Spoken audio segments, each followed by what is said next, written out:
Car है 21वां श्लोक। आनर्त सौवीर्मरुंस्तीर्त्वा विंशन्नं हरि गिरि नदीरतीयाय पुरग्राम व्रजाकरान। अनर्थ सौवीर मरुदेश तथा विंशन प्रदेशों से होकर यात्रा करते हुए भगवान श्री हरि ने नदियां पार की और वे पर्वतों, नगरों, ग्रामों, चारागाहों तथा खानों से होकर गुजरे। 22वां।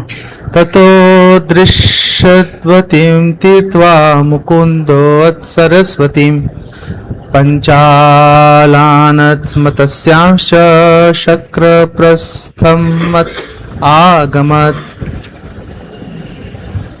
दृश्यवती और सरस्वती नदियों को पार करने के पश्चात वे पंचाल तथा मत्स्य प्रदेशों में से गुजरते हुए अंत में वे इंद्रप्रस्थ पहुंचे।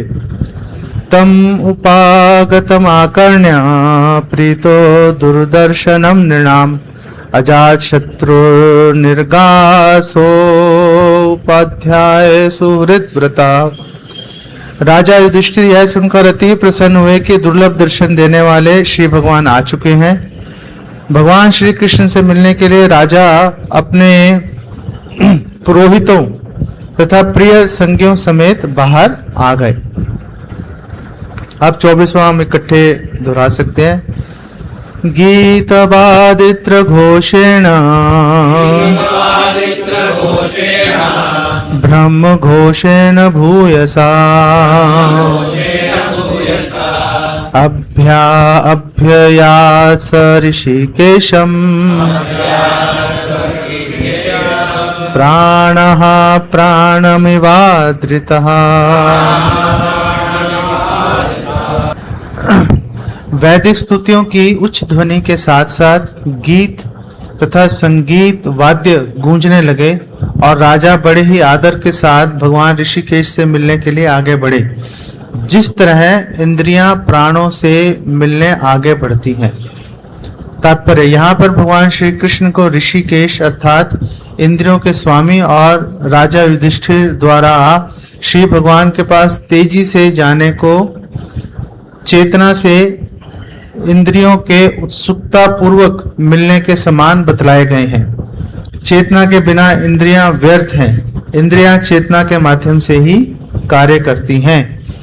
इसी प्रकार जब व्यष्टि आत्मा, व्यष्टि का मतलब इंडिविजुअल, व्यष्टि आत्मा कृष्ण भावनामृत अर्थात भगवत प्रेम से विहीन हो जाते हैं तो वे व्यर्थ एवं मायामय संघर्ष में प्रवेश करते हैं, जिसे भव या भौतिक अस्तित्व कहते हैं। राजा युधिष्ठिर जैसे शुद्ध भक्त कभी भी श्री भगवान की संगति से विहीन नहीं होते, क्योंकि वे श्री भगवान को सदा अपने हृदय में रखते हैं। फिर भी जब वे दीर्घकालीन वियोग के बाद श्री भगवान का दर्शन करते हैं तब उन्हें विशेष आनंद की अनुभूति होती है, जैसा कि यहाँ पर वर्णन किया गया है। आजानुलंबित भुजौ कनकावदातौ संकीर्तने कपितरौ कमलायताक्षौ विश्वम्भरो द्विजवरो युगधर्म पालो वंदे जगत प्रिय करो करुणावतारो। वंदे श्री कृष्ण चैतन्य नित्यानंदो सहोदितो गौड़ोदय पुष्पन्दो चित्रो छन्दो तमो निधो पंचतत्वात्मकं कृष्णं भक्तरूप स्वरूपकं भक्तावतारं भक्ताख्यं नमामि भक्तशक्तिकम्। अनर्पितचरिं चिरात् कारुण्यवतीर्ण कलो समर्पयितुमुन्नतोज्ज्वल रसां स्वभक्ति श्रियाम्। हरि पूरट सुंदर द्युति कदम्ब संदीप्ता सदा हृदय कंदरे स्फुरतु वः शचीनंदन। श्री कृष्ण चैतन्य प्रभु नित्यानंद श्री अद्वैत गदाधर शिवासदि गौर भक्त वृंदा। हरे कृष्णा कृष्णा कृष्णा हरे हरे, हरे राम राम राम हरे हरे। तो मैं रुक्मिणी कृष्ण प्रभु जी अब पता नहीं कब कितने दिनों तक इनका ये नाम लेते रहेंगे। अब थक गए ये नाम लेते लेते।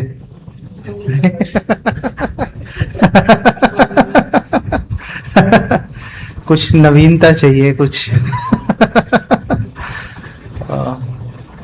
अब प्रभु जी के और आप सब वैष्णवियों के चरण कमलों में प्रणाम करके कुछ डिस्कशन करते हैं। तो प्रसंग ये बेसिकली चल रहा है कि भगवान कृष्ण सुधर्मा हॉल में सभा में बैठे हुए थे, तो कुछ राजाओं ने अपने दूत को भेजा था। पता नहीं कैसे तिकड़म लगाई होगी उन्होंने, बंदी राजा कैसे भेज दिया।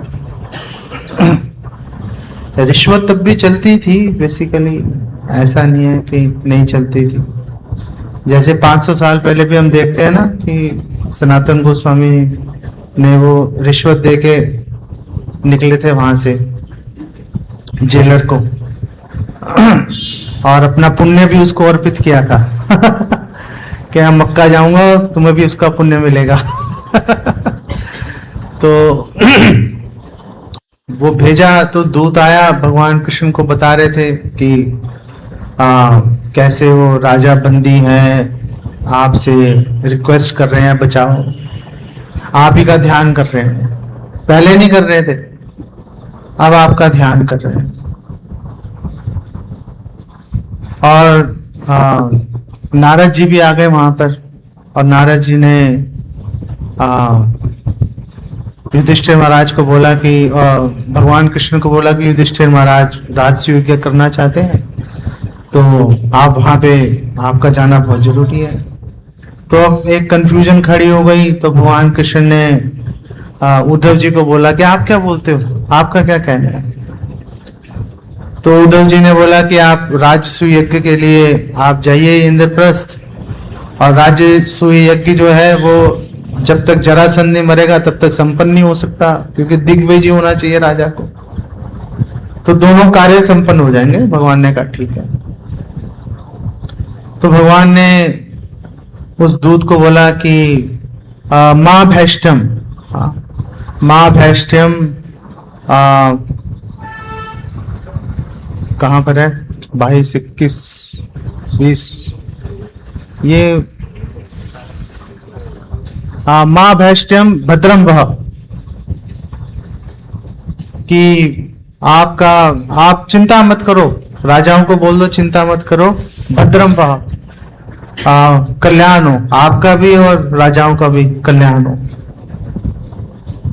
और चैतन्य चरितामृत में भी हम चैतन्य चरितामृत तो नहीं, चैतन्य भागवत में हम देखते हैं कि जब हरिदास ठाकुर को जेल में डाल दिया था, तो वहां पे बहुत सारे सज्जन पुरुष भी जेल में बंद थे। तो उन्होंने सोचा कि ये एक साधु पुरुष के दर्शन करेंगे तो भैया जेल से बाहर निकलेंगे। तो ऐसे राजा भी यही सोच रहे हैं एक्चुअली में, नहीं कि ऐसा नहीं है वो अचानक से मतलब शुद्ध भक्ति में आ गए वो राजा। एक प्रॉब्लम आई, प्रॉब्लम के चलते कृष्ण भावना भावित हो गए। तो कैदियों ने भी सोचा हरिदास ठाकुर आ रहे हैं, बड़े महान वैष्णव हैं, इनके दर्शन करेंगे तो जो है हमारा कल्याण होगा, जेल से छुटकारा होगा। तो उन्होंने वो जो जेलर था, सिपाही, उसको थोड़ा हाथ पैर जोड़े के मिलवा दो भाई उनसे अकेले में।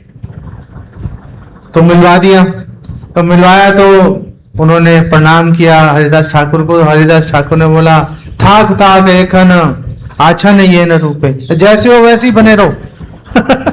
जैसे हो वैसे ही बने रहो। गुप्त आशीर्वाद करी हासे ने कौतुके, और ऐसा गुप्त आशीर्वाद करके उन्होंने मुस्कुराए। वो हरिदास ठाकुर मुस्कुरा रहे थे, उन सबके मुंह उतर गए जो कैदी थे। उन्होंने बोला ये क्या आशीर्वाद दे रहे हैं, ये तो श्राप हो गया ना, जेल में हो जेल में पड़े रहो। वैष्णव के आशीर्वाद को समझना भी थोड़ा सा, उसके लिए भी दिमाग चाहिए। तो फिर हरिदास ठाकुर ने बोला कि नहीं नहीं, मेरा मतलब ये नहीं था, मेरा मतलब ये नहीं था, मेरा हरिदास ठाकुर ने क्लैरिफाई किया। उन्होंने बोला बंदी था हेन आशीर्वाद नहीं करी, मैंने ये आशीर्वाद नहीं दिया कि बंदी बने रहो, ये आशीर्वाद नहीं दिया मैंने। विषय पासर अहर निष्बल हरि, मेरा आशीर्वाद तो ये है कि आप जैसे अभी आप विषय को भूल चुके हो, पासर मतलब भूल गए, अभी विषयों का ध्यान नहीं हो रहा आपको, जेल में पड़े हो ना।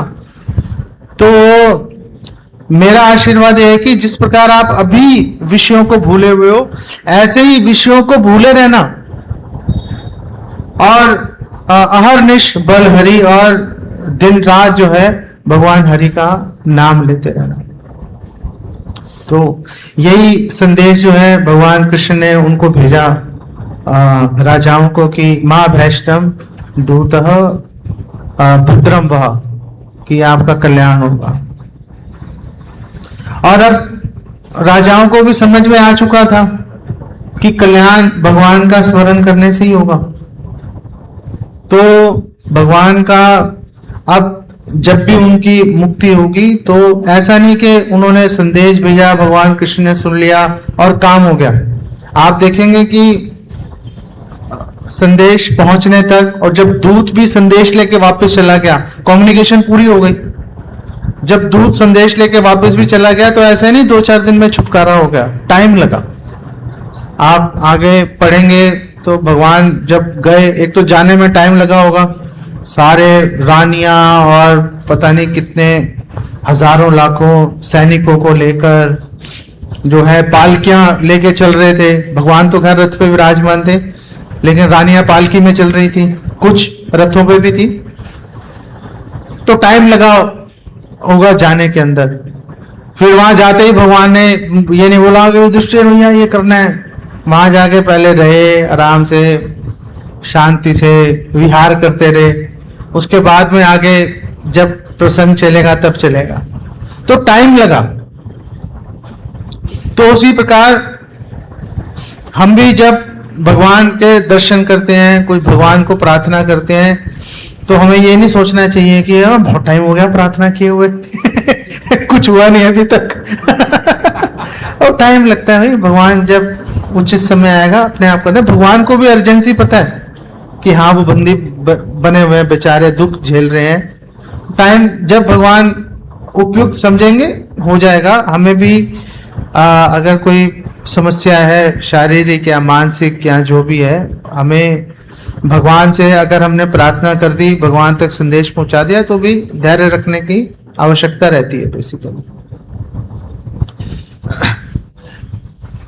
जैसे युधिष्ठिर महाराज और पांडव और सब लोग इंद्रप्रस्थ के जाके भगवान कृष्ण से जैसे मिले, भक्ति रसामृत सिंधु में श्रील रूप गोस्वामी भागवतम के पहले स्कंद के 11वें अध्याय की चर्चा करते हैं कि भगवान से कैसे मिलना चाहिए, भगवान से कैसे मिलना चाहिए। जैसे कभी हमारे कोई सन्यासी या कोई बड़े वैष्णव आते हैं तो हम लोग बाहर खड़े होकर कीर्तन करते हैं, बाहर से उनको फूल माला अर्पित करके अंदर लेके आते हैं। ये बेसिकली सदाचार तरीका है। ये दिखाता है कि हाँ हम आपकी वेट कर रहे हैं, आप आए, हमें बहुत अच्छा लगा। नहीं, ऐसा नहीं है कि वो आएंगे और दरवाजा खटखटाते रहेंगे, कोई खोल नहीं रहा, ओ अच्छा आप आ गए, आ जाओ आ जाओ वो सिस्टम इतना अच्छा नहीं है। बाहर जाके वेलकम करने से सामने जो आ रहे हैं उनको अच्छा लगता है कि हाँ I am being welcomed here. ऐसा नहीं कि मैं जबरदस्ती यहाँ पहुंच गया, जबरदस्ती अब भैया इनको मेरा स्वागत करना पड़ेगा। वहां पर भी जब भगवान ने शंख बजाया, द्वारका के पास पहुंच गए, तो सारे द्वारकावासी एकदम शंख सुनते ही, ओ ये तो कृष्ण का शंख है, और एकदम सब भाग के बाहर पहुंचे, आरती वगैरह और दुनिया भर का सामान लेकर और जोर जोर से भगवान का ग्लोरिफिकेशन कर रहे थे। और वहां पर उन्होंने बोला कि हे अंबुजाक्ष, हे कमल नयन कृष्णा, आप जब भी जाते हो कहीं भी, चाहे मथुरा गए, चाहे हस्तिनापुर गए, कहीं भी आप जाते हो, तो आपके पीछे से एक एक क्षण हमें एक एक युग के समान लगता है। ये स्टैंडर्ड है, ये एक एक क्षण एक युग के समान लग रहा है। ब्रजवासी गोपियां ये भी सब यही बोल रही हैं। चैतन्य महाप्रभु यही बोल रहे हैं, नहीं, यही बोल रहे हैं कि तत्र अब्ध कोटि परितिमा क्षणों भवेत, एक क्षण जो है भवेत हो गया, अब्ध कोटि करोड़ों वर्षों के समान हो गया, एक क्षण, एक क्षण। रविम बिना अक्षणोरिवा न स्तव अच्युता, हे अच्युत आपके बिना हम ऐसे ही हो गए थे जैसे सूर्य के बिना आंख होती है। अगर सूर्य देव नहीं देंगे तो आंखें बेकार हैं, हम देख नहीं सकते कुछ भी, आंख से कुछ दिखेगा नहीं बेसिकली। जैसे यहां पर भी बोला गया ना कि जो महाराज युधिष्ठिर और पांडव और सब लोग इस प्रकार गए जैसे कि जो इंद्रियां हैं प्राणों से मिलने जा रही हैं, प्राण वायु से, क्योंकि प्राण वायु अगर नहीं रहेगी उसके बिना इंद्रियां क्या ही काम करेंगी, फिर तो इंद्रियां डेड हो गई ना, इंद्रियां भी डेड हो गई, हम भी डेड हो गए, दोनों चीजें खत्म हो गई। नहीं, प्राण वायु है तो इंद्रियों की वैल्यू है, कीमत है, प्राण वायु नहीं है तो कोई बेसिकली कीमत नहीं है। भगवान के दर्शन करना इतना महत्वपूर्ण है कि भगवान के दर्शन होने चाहिए, इतना महत्वपूर्ण है कि उद्धव जी भागवतम में 3:2:24 में ऐसा सोच रहे हैं वो, और अपनी तुलना राक्षसों से कर रहे हैं, असुरों से कर रहे हैं अपनी तुलना। उद्धव जी अपनी तुलना असुरों से कर रहे हैं, और उद्धव जी बोल रहे हैं कि मुझसे अच्छे तो असुर ही लग रहे हैं। अरे क्यों आपसे अच्छे असुर क्यों लग रहे हैं? तो मुझसे अच्छे असुर इसलिए लग रहे हैं क्योंकि मरते समय असुर भगवान के दर्शन तो कर रहे हैं। असुरों को मार कौन रहा है? कृष्ण मार रहे हैं, चाहे मर रहे हैं लेकिन भगवान के हाथों मर रहे हैं ना, भगवान के सामने, भगवान को देखते हुए मर रहे हैं। हमारा क्या, हमारी क्या पोजीशन है पता नहीं, मरते समय मैं भगवान का दर्शन कर पाऊंगा नहीं कर पाऊंगा, पता नहीं भगवान दिखेंगे नहीं दिखेंगे मरते समय। तो मुझसे अच्छे तो असुर हो गए ना, जो कि उनके हाथों मर रहे हैं मान लिया, लेकिन मर तो रहे हैं, उनके सामने तो खड़े हैं, उनका दर्शन कर रहे हैं। वो कहां जाएंगे, मैं कहां जाऊंगा? इतना इंपॉर्टेंट जो है, इतनी महत्व दे रहे हैं उद्धव जी भगवान के दर्शन के लिए।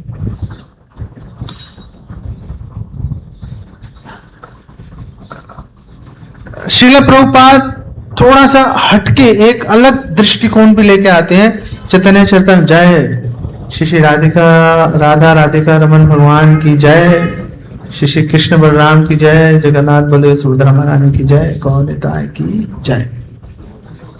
तो चैतन्य चरितमृत मध्य लीला 1:56 में उसके प्रपोर्ट में श्रील प्रभुपाद एक अलग पर्सपेक्टिव लेके आते हैं, दिखने में अलग लगता है।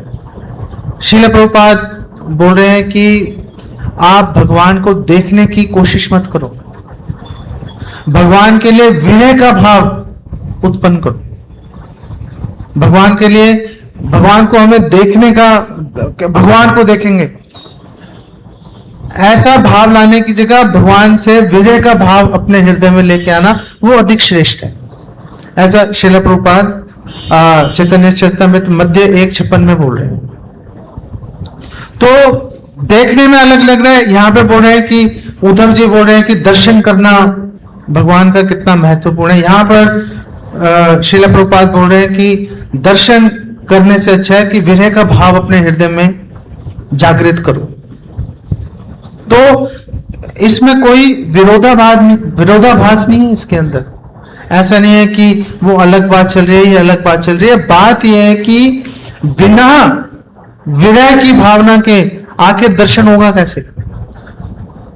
सवाल यह है कि बिना विरह की भावना के दर्शन होगा कैसे? आप भक्तों के अलावा कितने लोग बाहर से जो है भगवान के दर्शन करने आते हैं, कितनी देर रुक पाते हैं भगवान के सामने? कितनी देर रुकते हैं? आते हैं, धड़ाम से नीचे गिरे, प्रणाम किया, निकल गए, चलो गए।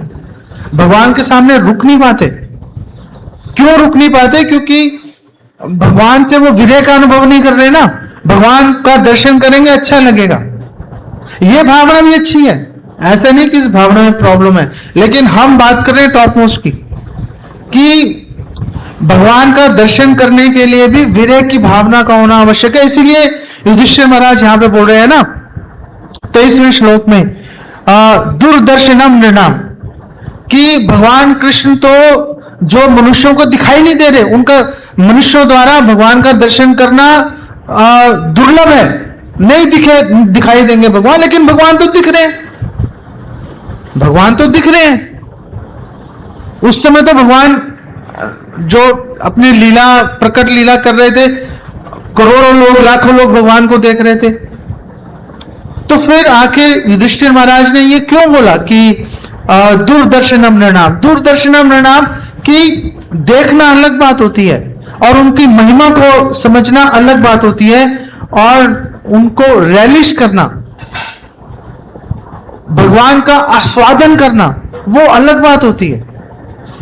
देखने में आपने एक सेकंड देखा, पीठ मोड़ के चले गए, वो क्या भगवान को देखा, हाँ जी हमने दर्शन किए थे, लेकिन क्या आपने उस भगवान की महिमा को याद करते हुए दर्शन किए थे? क्या आपने भगवान से कुछ भगवान को क्या ग्लोरीफाई किया था? क्या आपने भगवान के सामने कुछ प्रार्थना रखी थी? ऐसा कैसे है कि आप भगवान के सामने गए और कुछ प्रार्थना रख के नहीं आए? क्यों? भगवान के सामने, किसी भी महत्वपूर्ण व्यक्ति के सामने जाएंगे तो कुछ ना कुछ प्रार्थना होनी चाहिए बोलने के लिए। अदरवाइज भगवान से या उस महान व्यक्ति, बड़े आदमी के से मिलने का या दर्शन करने का पॉइंट क्या है? वो तो उनका एक दृष्टि से अपमान हो गया कि आप आए भी थे, कुछ बोले भी नहीं, चले गए। ऐसे नहीं होता। लेकिन वो करने के लिए हमें उससे पहले बहुत सारी चीजें करनी पड़ेंगी। पहले कैसे भगवान से विरह का अनुभव होगा? भगवान से विरह का अनुभव होगा जब भगवान से संबंध होगा। किसी भी वस्तु या व्यक्ति से विरह का अनुभव करने के लिए संबंध का होना बहुत आवश्यक है। जब तक संबंध नहीं होगा तब तक विरह का अनुभव नहीं हो सकता, कोई सवाल नहीं है। तो संबंध कैसे बनेगा? संबंध बनेगा श्रवण से। इसीलिए नवदा भक्ति में सबसे पहला जो स्थान दिया गया है वो श्रवण को दिया गया, वो श्रवण को दिया गया। जब तक सुनेंगे नहीं, भगवान से संबंध स्थापित नहीं होगा, विरह का कोई सवाल नहीं है। और विरह नहीं होगा तो भगवान के दर्शन का कोई औचित्य नहीं है, कोई सवाल नहीं है। अब जब हम भगवान के दर्शन की जब हम बात करते हैं, भगवान के दर्शन करने का जो तरीका है, भगवान के दर्शन करने का तरीका जो साधारण लोग समझते हैं उससे बिल्कुल अलग है। जैसे खैर जब चैतन्य महाप्रभु अपनी प्रकट लीला कर रहे थे उस समय तो बात ही अलग चल रही थी। जगन्नाथ जी भी भगवान है, महाप्रभु भी भगवान है, तो वो भेद लाया नहीं जा सकता। लेकिन अगर हम जैसे बलदेव विद्याभूषण बोलते हैं कि एक भेद है नहीं, लेकिन फिर भी बोलने के लिए, समझने के लिए एक भेद सोच के चलते हैं, ताकि बात को, जैसे हम बोलते हैं भगवान का शरीर, अब भगवान और भगवान के शरीर में कोई भेद नहीं है, लेकिन समझाने के लिए बोलते हैं कि भगवान का शरीर दिव्य है। तो भगवान का शरीर बोलने से ऐसा नहीं है कि भगवान अलग है, भगवान का शरीर अलग है, या भगवान का नाम। तो ऐसा बोलने से ऐसा नहीं है कि भेद लगता है लेकिन एक्चुअली में नहीं है। वो भेद इसलिए ऐसा बोलने के लिए बोलते हैं कि ताकि सामने वाला व्यक्ति बात को समझ जाए। तो चैतन्य चरितामृत में कृष्णदास कविराज गोस्वामी एक्सप्लेन कर रहे हैं, जब बंगाल से सारे भक्त जा रहे हैं पुरी, और पुरी जाके जब पुरी पहुंच गए तो पुरी पहुंच के भगवान जगन्नाथ के दर्शन के लिए नहीं भाग रहे, महाप्रभु के दर्शन के लिए लालायित है कि महाप्रभु का दर्शन करेंगे। और वहां पहुंचकर ना कुछ हेड शेव कर रहे हैं, ना कोई व्रत कर रहे हैं, कुछ नहीं कर रहे। जैसे ही वहां पहुंच रहे हैं, चैतन्य महाप्रभु ने प्रसाद भिजवा दिया, सब आराम से आकंठ प्रसाद ग्रहण कर रहे हैं। प्रताप रुद्र को कंफ्यूजन हो गई, ये क्या हो रहा है भाई। आते ही स्नान करके पहले तो जगन्नाथ जी के दर्शन करने चाहिए थे, कर ही नहीं रहे। हाँ, कुछ हेड शेव करना चाहिए था, कर नहीं रहे। व्रत करना चाहिए था, कर नहीं रहे। भैया क्या करने हैं जगन्नाथपुरी। तो सार्वभौम भट्टाचार्य उनके साथ खड़े थे। सार्वभौम भट्टाचार्य ने बोला कि भगवान जगन्नाथ के दर्शन होंगे महाप्रभु के माध्यम से।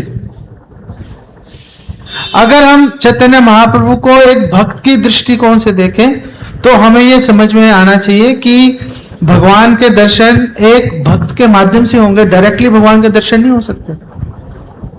जो व्यक्ति ये सोच रहे हैं कि डायरेक्टली हम भगवान के दर्शन कर लेंगे, वो भगवान की प्रतिमा को तो देख सकते हैं, भगवान के विग्रह के दर्शन नहीं कर सकते। भगवान की महिमा को सोचकर भगवान के दर्शन नहीं कर सकते, क्योंकि वो जो महिमा है, वो जो संबंध स्थापित करने की बात है, वो एक भक्त के माध्यम से ही होगी। वो अपनी ताकत से वो नहीं हो सकती। इसका उदाहरण हम श्रील प्रभुपाद के जीवन चरित्र में भी देख सकते हैं कि जब श्रील भक्ति सिद्धांत सरस्वती ठाकुर श्रील प्रभुपाद जब गोवर्धन वृंदावन की यात्रा कर रहे थे, तो गोवर्धन में कैंप लगा हुआ था। वो कृष्ण कथा कर रहे हैं, दर्शन के लिए भी एक अपॉर्चुनिटी उपलब्ध थी, तो बहुत सारे लोग चले गए दर्शन के लिए, लेकिन श्रील प्रभुपाद वहां पर बैठे रहे। वो दर्शन करने के लिए गए, वो दर्शन सुन रहे थे, कानों से भगवान का दर्शन कर रहे थे। और जब तक श्रील भक्ति सिद्धांत सरस्वती ठाकुर श्री प्रभुपाद जब तक वो कृष्ण कथा करते रहे, वहीं बैठ के सुनते रहे, कहीं जाने की चेष्टा नहीं की उन्होंने। और श्रील भक्ति सिद्धांत सरस्वती ठाकुर ने पहचाना, उन्होंने रिकॉग्नाइज किया इस बात को। जब इलाहाबाद में मिले थे श्रील प्रभुपाद उनसे, भक्ति सिद्धांत सरस्वती ठाकुर से, तो जब श्रील प्रभुपाद ने अपना परिचय देने की कोशिश की, तो भक्ति सिद्धांत सरस्वती ठाकुर ने बोला, मुझे याद है तुम वहां पे क्लास में बैठे हुए थे और सुन रहे थे, मुझे याद है तुम्हारे बारे में, परिचय देने की आवश्यकता नहीं। और उनको दीक्षा दिया था। और जो दर्शन करने चले गए थे वो कहां पर है पता नहीं है। श्रील प्रभुपाद कहां पर है? श्रील प्रभुपाद जो भक्तों के माध्यम से भगवान का दर्शन करने का प्रयास करेगा, वो स्थायी भाव में भी रहेगा और भगवान का वास्तव में दर्शन कर भी पाएगा। इसलिए ये जो सोशल मीडिया के जमाने में, यूट्यूब के जमाने में, जब भक्त ये सोचते हैं कि चलो यूट्यूब पे सुन लेंगे, है ना, अपनी सुविधा के अनुसार सुन लेंगे, कोई डिस्टरबेंस नहीं होगी, सुन लेंगे, स्पीड बढ़ा के सुन लेंगे, टाइम कम लगेगा। नहीं, बहुत सारी फैसिलिटीज है ना, लेकिन वो है, लेकिन जो फिजिकल प्रेजेंस है, जो आप भक्तों के साथ में बैठकर जब आप श्रवण करते हैं, उसकी बात अलग होती है। हम उसको रिजेक्ट नहीं कर रहे यूट्यूब को कि आप नहीं आ सकते, प्रॉब्लम नहीं है। आपने नहीं आने से अच्छा है कि आपने यूट्यूब से या किसी भी सोशल मीडिया प्लेटफॉर्म से आपने कम से कम सुना, संग लिया। लेकिन अगर किया जा सकता है तो फिजिकल एसोसिएशन लेना ही बेस्ट है। उसका कोई विकल्प नहीं है, उसका कोई विकल्प नहीं है। यूट्यूब वगैरह आप एक सेकेंडरी सोर्स हो सकता है, मजबूरी का सौदा हो सकता है वो, लेकिन हम ये नहीं, हमें सोचना चाहिए कि नहीं भैया यूट्यूब मिल गया बस जीवन सफल हो गया, अब कौन जाएगा, बात खत्म हो गई। वो सोचना हमारे लिए अच्छा नहीं है। यहां पर हम देखते हैं कि 23वें श्लोक में ही महाराज युधिष्ठिर का नाम नहीं लिया गया, लेकिन अनुवाद में श्रील प्रभुपाद युधिष्ठिर महाराज का वर्णन कर रहे हैं। श्लोक में बोला अजात शत्रु, जिनका कोई शत्रु नहीं है, जो किसी के शत्रु नहीं है। और इसका अनुवाद श्रील प्रभुपाद ने किया महाराज युधिष्ठिर। महाभारत में महाराज युधिष्ठिर ये जो अजात शत्रु है, अजात शत्रु के उन्होंने परिभाषित किया। तो मैं श्लोक तो नहीं पढ़ रहा क्योंकि टाइम कम है। तो वहां पर बताया है, सभा पर्व में वहां बताया कि युधिष्ठिर महाराज जो है समस्त धर्मात्माओं में श्रेष्ठ थे, सारी प्रजा पर अनुग्रह करते थे, समान रूप से सबका ध्यान रखते थे, क्रोध अभिमान से रहित होकर महाराज युधिष्ठिर ने इंस्ट्रक्शन दे रखी थी अपने सर्वेंट्स को कि देने योग्य वस्तु जिसको भी दी जा सकती है दे दो, रोकने की जरूरत नहीं है।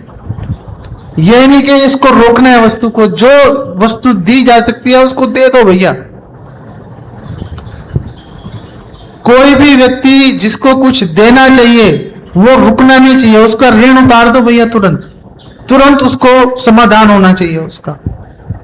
इसीलिए पूरे राज्य में साधु धर्मेति पूरे राज्य में जो है महाराज युधिष्ठिर का साधुवाद हो रहा था।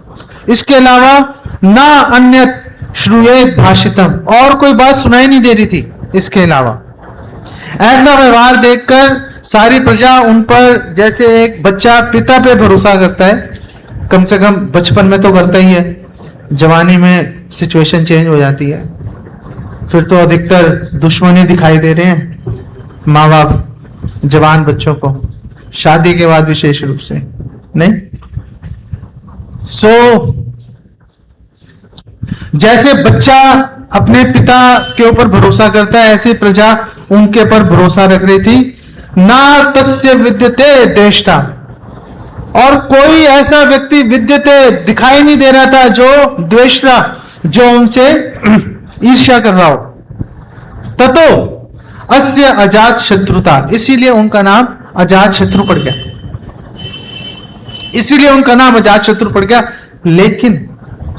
लेकिन यहां पर एक महत्वपूर्ण बात यह है कि महाराज युधिष्ठिर ने ये सारे काम किए। अगले श्लोकों में और एक्सप्लेन कर रहे हैं इसी सभा पर्व के अंदर कि महाराज युधिष्ठिर जो है वो सबको पर्सनल डीलिंग कर रहे थे, लेकिन उनके पीछे बैकग्राउंड में भीमसेन जो है वो न्याय का काम कर रहे थे।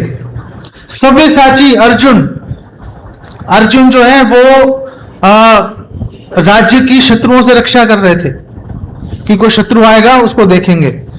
सहदेव जो है वो लोगों को धर्म का उपदेश दे रहे थे, और नकुल जो है वो बहुत ही विनम्र पूर्वक सबसे व्यवहार करते थे, इसीलिए सारे लोग संतुष्ट थे। इसका मतलब यह है कि अगर कोई राजा है उसको अजात शत्रु बनना है, या कोई लीडर है उसको अजात शत्रु बनना है, अकेले नहीं बन सकता, वो अकेले नहीं बन सकता। पीछे एक टीम चाहिए, लोग चाहिए, डिवोटीज चाहिए, जो कि इस नाम को सार्थक करेंगे। बिना अगर हम सोचेंगे अकेले कर लेंगे भैया, सब दुनिया अकेले जीत लेंगे, ऐसा नहीं होगा। महाराज युधिष्ठिर भी नहीं कर पाए थे और कोई भी नहीं कर पाएगा, पीछे एक टीम होनी चाहिए। लेकिन दोबारा से एक लेकिन है, क्या रहा हूं, लेकिन उसका समाधान नहीं करूंगा। लेकिन इसके अंदर भी एक रहस्य है कि एक टीम होनी चाहिए, लेकिन एक रहस्य है, और वो रहस्य का मैं वर्णन यूं नहीं करूंगा कि उसका समाधान अगले अध्याय के अंदर आएगा। अगर आप देख पाए उसको तो वो मैं अभी बोल के वो उसके जो वो रस है उसको खत्म नहीं करना चाहता। तो अगले अध्याय में हम देखेंगे कि वो जो टीम है वो टीम के लिए भी होने के बावजूद एक ऐसी चीज होनी चाहिए जिसके बिना वो टीम काम नहीं करेगी। टीम है, बहुत अच्छी टीम है, बहुत कैपेबल है, लेकिन फिर भी अगर एक गुण नहीं है उसके अंदर तो वो चीज काम नहीं करेगी। और महाराज युधिष्ठिर ने इसको एडमिट किया, उन्होंने स्वीकार किया। वो आगे जाके आएगा, आप पढ़ लेना उसको। आखिरी जो पॉइंट है वो मैं ये बताना चाहता था कि महाराज युधिष्ठिर आखिर राजसूय यज्ञ करना क्यों चाहते थे। तो कई कारण हो सकते हैं, 4 कारणों के ऊपर हम चर्चा करेंगे संक्षेप में। पहला कारण यह है कि जो पांडव हैं वो पूरे संसार को ये दिखाना चाहते थे कि भगवान कृष्ण की महिमा क्या है। जब राजसूय यज्ञ होगा, भगवान कृष्ण को सबसे उच्च आसन पे विराजमान करेंगे, सबको पता चल जाएगा भैया भगवान कृष्ण है सब कुछ। भक्ति की महिमा क्या है और एक भक्त की महिमा क्या है, तीनों चीजें राजसूय यज्ञ से दिखाई देंगी। तीनों चीजें राजसूय यज्ञ से दिखाई देंगी। दूसरा रीजन ये है कि हालांकि जब नारद जी पहुंचे थे द्वारका और नारद जी ने बोला था कि युधिष्ठिर महाराज की इच्छा है राजसूय करने की, लेकिन उन्होंने ये नहीं बताया था कि वो इच्छा उनके हृदय में प्लांट किसने की थी, ये नहीं बताया उन्होंने। महाभारत में वर्णन आ रहा है वो इच्छा प्लांट की स्वयं नारद जी ने। और नारद जी गए युधिष्ठिर महाराज से मिलने, तो युधिष्ठिर महाराज ने पूछा कहाँ कहाँ आप विचरण करके आ रहे हो, तो उन्होंने बोला मैं ऐसे ही गया था, यमराज की सभा में गया, कुबेर की सभा में गया, इंद्र की सभा में गया, ब्रह्मा जी की सभा में गया। तो फिर एक नेचुरल क्वेश्चन खड़ा हो गया, और वो सभा में क्या हुआ, वो सभा का वर्णन कीजिए। तो फिर नारद जी ने यमराज जी की सभा का वर्णन किया, कौन कौन वहां पे रहता है, कुबेर जी की सभा का वर्णन किया, कौन कौन रहता है, क्या हो रहा है, इंद्र की सभा का वर्णन किया। और इंद्र की सभा में जब वर्णन कर रहे थे ये भी था, वो भी था, ये भी था, राजा हरिश्चंद्र भी थे, वर्णन किया, आगे बढ़ गए। और फिर ब्रह्मा जी की सभा का वर्णन शुरू किया उन्होंने, तो ब्रह्मा जी की सभा का भी बड़ा विशद वर्णन किया उन्होंने। ये भी वहां पे उपस्थित थे, वो भी उपस्थित थे, जिनको हम समय समझते हैं, जो क्षण है, मुहूर्त है, जितने भी हमारे समय के जितने भी स्तर हैं वो सारे वहां मूर्तिमान रूप में रहते हैं। जैसे यमराज की सभा में जितनी रोग हैं सब मूर्तिमान रहते हैं, जितने रोग हैं। और यमराज जी बोलते हैं उसका टाइम हो गया, जा पकड़ ले भैया, तू उसको पकड़ ले। और रात को सही सोएगा, सुबह उठेगा खांसी हो गई या और हाथ पैर में दर्द शुरू हो गया, कैसे हो गया, और भैया टाइम हो गया था, यमराज जी ने भेजा वो मूर्तिमान बीमारी को, और वहां पे मूर्तिमान बैठे हुए वहां पे वो। ऐसे ब्रह्मा जी की सभा में जितने भी हम सोचते हैं वेद श्रुतियां सब वहां पे मूर्तिमान बैठे हुए हैं, सब विराजमान है वहां पर। समय के अलग अलग स्तर वहां पे मूर्तिमान विराजमान है उधर। सारी बात सुन ली, इतने लंबा विस्तार है, सब सुन लिया, लेकिन महाराज युधिष्ठिर के दिमाग में एक बात अटक गई। उन्होंने कहा ये आपने इतना सारा वर्णन किया, इंद्र की सभा में ये थे, वो थे, फलाना था, ढिमकाना था, ये राजा एक ही था हरिश्चंद्र। इंद्र की सभा में राजा एक ही बोला आपने, हरिश्चंद्र। तो वो राजा वहां पे इकलौता राजा कैसे है वहां पर, हरिश्चंद्र। तो नारद जी ने कहा ऐसा क्या किया कि वो इंद्र की सभा में है, इंद्र से प्रतिस्पर्धा चल रही है कि कौन ज्यादा चमकदार है। चमक निकलती है ना, अभी तो नहीं निकल रही, आप में से हो सकता है कल को निकलनी शुरू हो जाएगी। तो नारद जी ने बोला कि देखो उन्होंने राजसूय यज्ञ किया था, तो प्लांट कर दिया उनके दिमाग में आइडिया राजसूय यज्ञ का। और फिर उन्होंने बोला फिर मैं जब वापस आ रहा था तो मैं पितृलोक होते हुए आया।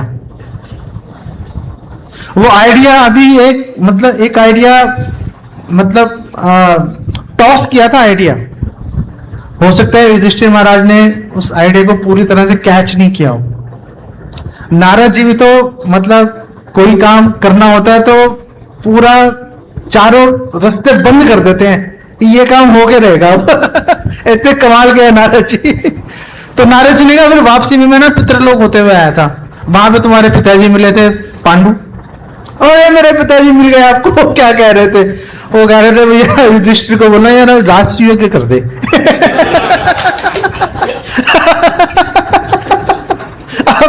अब तो पिताजी की भी इच्छा सामने आ गई कि राजसूय यज्ञ कर दे भाई। तो उन्होंने कहा राजसूय यज्ञ करेंगे तो उससे क्या होगा, कि राजसूय करेगा तो युधिष्ठिर, लेकिन मैं भी इंद्र की सभा में पहुंच जाऊंगा, महाराज पांडु ने बोला। ऐसे ही हमारे लिए राजसूय यज्ञ क्या है? हरिनाम है, कि हरिनाम करोगे आप और आपके साथ साथ और भी लोग जो है वहां पहुंच जाएंगे जहां पे कि अपने आप नहीं पहुंच पा रहे। तो हमारे लिए राजसूय यज्ञ जो है वो हरिनाम संकीर्तन है। लेकिन नारद जी ने उनको बोला कि देखो, राजसूय यज्ञ करना तो बहुत अच्छी बात है, लेकिन एक प्रॉब्लम है राजसूय यज्ञ करने में। प्रॉब्लम तो खैर और भी थी, लेकिन एक प्रॉब्लम की बात करते हैं। उन्होंने कहा प्रॉब्लम ये है राजसूय यज्ञ करने में कि जहां पे भी राजसूय यज्ञ होता है वहां पे ब्रह्म राक्षस आ जाते हैं। ब्रह्म राक्षस, राजसूय यज्ञ हो रहा है और ब्रह्म राक्षस आ जाते हैं, और ब्रह्म राक्षस आ जाते हैं और ब्रह्म राक्षस यूं देखते हैं कोई कमी तो नहीं है, कोई गलती तो नहीं हो रही। जहां पे गलती होगी वहां पे तहस नहस कर देते हैं, उसको तहस नहस कर देते हैं। तो अभी जैसे हमने बोला कि भक्तों के लिए हरिनाम संकीर्तन ही राजसूय यज्ञ है, तो इसमें भी बहुत सारे ब्रह्म राक्षस आ जाते हैं। तो वो ब्रह्म राक्षस जो है कुछ हमारे अंदर है और कुछ बाहर भी है। तो कैसे उन ब्रह्म राक्षसों का से हम बच पाएंगे, कैसे बच पाएंगे? युधिष्ठिर महाराज ने उसका समाधान किया। वो ब्रह्म राक्षसों से कैसे बचेंगे, वो समाधान भी आपको नहीं बताऊंगा कि क्या समाधान किया। आगे प्रसंग निकलेगा तो आपको पता चलेगा तो कि आखिर उन्होंने ऐसा क्या समाधान किया था। थोड़ा सा एक बेचैनी भी आनी चाहिए नहीं कि आखिर ऐसा क्या हो गया कि भैया वो ब्रह्म राक्षसों को निरस्त कर दिया उन्होंने, ऐसा क्या किया, क्या कमाल की बात कर दी, हम कैसे कर सकते हैं? वो आगे जाके आपको जाकर पता चलेगा। और तीसरी बात यह है कि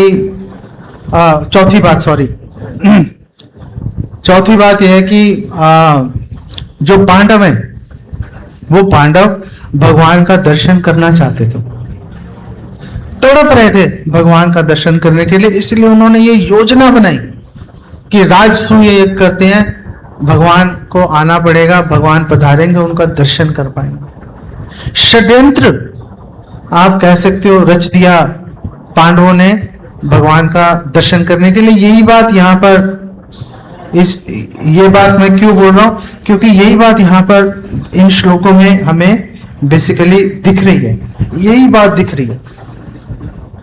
भगवान का दर्शन करने की इतनी लालसा होनी चाहिए कि हमें उसके लिए प्लानिंग बिठानी चाहिए, योजना बनानी चाहिए कि भगवान का दर्शन होगा तो आखिर कैसे होगा। और जैसे युधिष्ठिर महाराज ने दुनिया भर के लोगों को इकट्ठा किया और उनके सामने भगवान का महिमा गाई, ऐसे ही हम भी सब भक्तों को इकट्ठा करके जितना, चाहे अपने घर में चाहे मंदिर में, जितना हम भक्तों को इकट्ठा करके साथ में मिलके भगवान का हम यशोगान करेंगे। तो जैसे भगवान कृष्ण को जाना पड़ा वहां पर इंद्रप्रस्थ, जाना पड़ा राजसूय में भाग लेने के लिए, ऐसे ही भगवान को भी आपके हृदय में, आपके जीवन में आना ही पड़ेगा, आपको दर्शन देने ही पड़ेंगे, इसमें कोई शंका नहीं। यहां पर इसको विराम देता हूं। अगर कुछ प्रभु जी आपके कुछ कमेंट्स। ये राजसूय का स्टोरी कौन से महाभारत में है? हाँ जी, राजसूय का आपने जो कारण बताया। हाँ, ये महाभारत के सभा पर्व में है। वहां पे